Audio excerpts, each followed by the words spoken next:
ఇది NH65 Mumbai highway. ఇక్కడ నుంచి జస్ట్ మనకు ఒక హాఫ్ కిలోమీటర్ డిస్టెన్స్లో మనకి ఏంటంటే 20 acres ల్యాండ్ సేల్కి వచ్చింది. ఇది NH65 ముంబై హైవే నుంచి మనకి ఈ రకంగా సబ్ రోడ్ వెళ్ళాలి. ఈ రకంగా సబ్ రోడ్ వెళ్ళాలి. ఈ సబ్ రోడ్కి మనకి ఏంటంటే మనకు 20 acres ల్యాండ్ సేల్కి వచ్చింది. 1 crore 50 lakhs పర్ ఎకర్ ఎత్తున్నారు. లైట్గా నెగోషియబుల్ అయ్యే అవకాశం డైరెక్ట్ ఫార్మర్ దగ్గర ఉంది. Few red soil area, title మొత్తం క్లియర్గా ఉంది. రోడ్ ఫేస్ దగ్గర మనకు 1.5 kilometer మనకు రోడ్ ఫేస్ ఉంటుంది. మనకు 1 crore 50 lakhs పర్ ఎకర్ చెప్తున్నారు. ఇంకోటి చుట్టుపక్కల మొత్తం ఫామ్ హౌస్లు ఉన్నాయి, వెంచర్లు ఉన్నాయి, లేఅవుట్లు ఉన్నాయి, గెస్ట్ హౌస్లు ఉన్నాయి. ఇది ఏదో కనిపిస్తుందో మనకి ఇది సిసి రోడ్. ఈ సిసి రోడ్కి అనుకొని ఇది మనకు ఏదైతే ల్యాండ్ ఉంది. ఈ రకంగా మనకి ల్యాండ్లోకి ఎంట్రీ కావాలి. ఈ రకంగా మనకు పక్కన ఏదైతే అనిపిస్తుందో ఇది మన గేటు.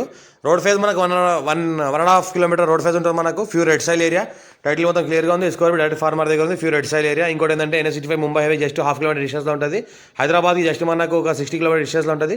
మనకు కంకోల్ టోల్ గేట్ దగ్గర ఉంటుంది. టోల్ ప్లాజా ఏదైతే ఉందో కంకోల్ టోల్ ప్లాజా అది క్రాస్ కాగానే లెఫ్ట్ సైడ్లో ఉంటుంది. ఇంకోటి ఏంటంటే మనకు లైట్గా నెగోషియబుల్ అయ్యే అవకాశం కూడా ఉంది. ఈ రకంగా ఒకటే బిట్టు 1.5 kilometer రోడ్ ఫేజ్ ఉంటుంది మనకు ఫ్యూ రెడ్ సైల్ ఏరియా.